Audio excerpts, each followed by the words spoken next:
જય શ્રી કૃષ્ણ, જય શ્રી વલ્લભ. આજના રાધે કૃષ્ણ સત્સંગમાં શ્રી મલ્યાચલ પર્વતની બેઠકનું ચરિત્ર જોઈશું. પણ તે પહેલાં આપ રાધે કૃષ્ણ સત્સંગમાં જોડાવા માંગતા હોય તો લાઈક કરજો, શેર કરજો અને સબસ્ક્રાઈબ કરજો, જેથી આવતા નવા તમામ પ્રસંગો આપના સુધી પહોંચી શકે. શ્રી આચાર્યજી મહાપ્રભુજીની બેઠક મલ્યાચલ પર્વત ઉપર છે. ત્યાં આસપાસ ચંદનનું વન છે. ત્યાં તામસી જીવોના ઉદ્ધાર માટે આપ પધાર્યા. ત્યાં એક ચંદનના વૃક્ષ નીચે બિરાજીને કૃષ્ણદાસને કહ્યું કે અહીંયા શ્રી હેમગોપાલ ઠાકોર બિરાજે છે.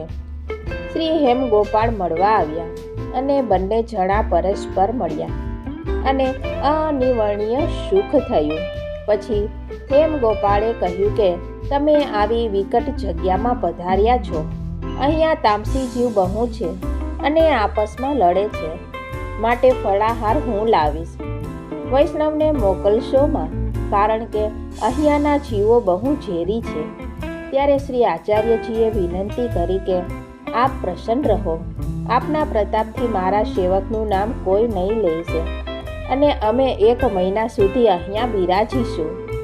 તે સાંભળીને હેમગોપાળજી ખૂબ જ પ્રસન્ન થયા અને કહ્યું કે અહીં આસપાસ ચંદનનું વૃક્ષ છે, તો પણ મારી ગરમી મળતી નથી. આપના દર્શનથી મારા રોમ રોમ શીતળ થયા છે. આપ તો કેવળ દૈવી જીવોને માટે અહીં પધાર્યા છો. આપનું ભૂતળ ઉપર પ્રાગટ્ય માયામતનું ખંડન કરવા અને ભક્તિ માર્ગનું સ્થાપન કરવા માટે થયું છે. પૃથ્વી પરિક્રમાને વિશે આપ તીર્થોને સનાથ કરો છો. મને શ્રી ગિરધરલાલજીનું પ્રાગટ્ય લીલા સહિત વિધિપૂર્વક સમજાવો. શ્રી આચાર્યજી મહાપ્રભુજી સર્વ સમાચાર વિસ્તારપૂર્વક સંભળાવ્યા. ત્યારે હેમગોપાળજી બહુ જ પ્રસન્ન થયા અને કહ્યું કે આપ મંદિરમાં પધારો.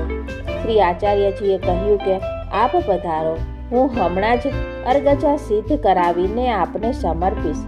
શ્રી હેમગોપાળજી મંદિરમાં પધાર્યા.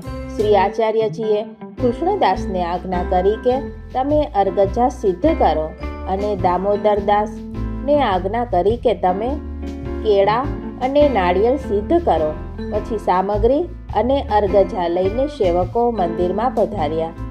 આપ શ્રી હેમગોપાળજીને અર્ગજા સમર્પી સામગ્રી આરોગાવી.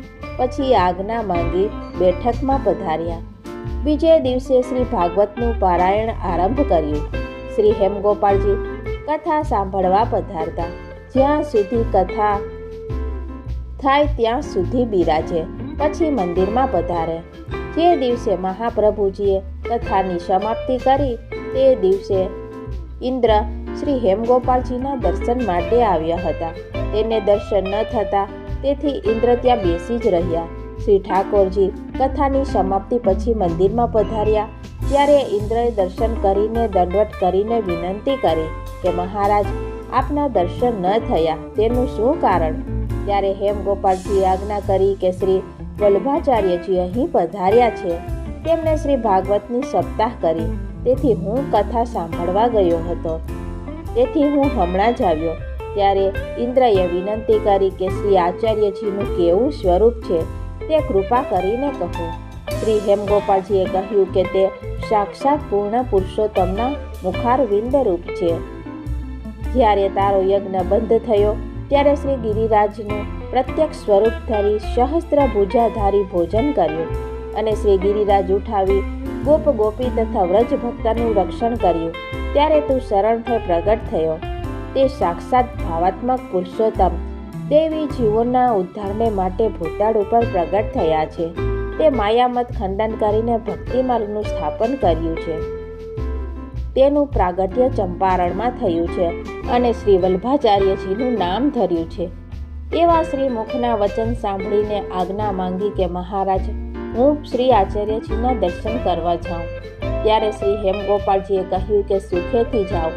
પછી ઇન્દ્ર પગે ચાલીને શ્રી આચાર્યજી મહાપ્રભુજીની પાસે આવીને સાષ્ટાંગ દંડવત કર્યા અને ગળગળ કંઠેથી વિનંતી કરી કે આપના દર્શનથી હેમગોપાળજીની કૃપાથી થયા. ત્યારે શ્રી આચાર્યજીએ ઇન્દ્રનું સમાધાન કરીને સ્વર્ગમાં મોકલ્યા. પછી કૃષ્ણદાસ મેઘને કહ્યું કે આ ઇન્દ્ર દર્શન કરવા માટે આવ્યો હતો. શ્રી આચાર્યજીએ ચરણારવિંદની રજ દ્વારા તામસી જીવોનો ઉદ્ધાર કર્યો અને થોડા દિવસ બિરાજી ઠાકોરજીની આજ્ઞા લઈને દક્ષિણમાં પધાર્યા. તો આ સાથે જ આપણે આજના રાધે કૃષ્ણ સત્સંગને અહીં વિરામ આપીએ. ફરીથી મળીશું નવા સત્સંગ સાથે. જય શ્રી કૃષ્ણ, જય શ્રી વલ્લભ.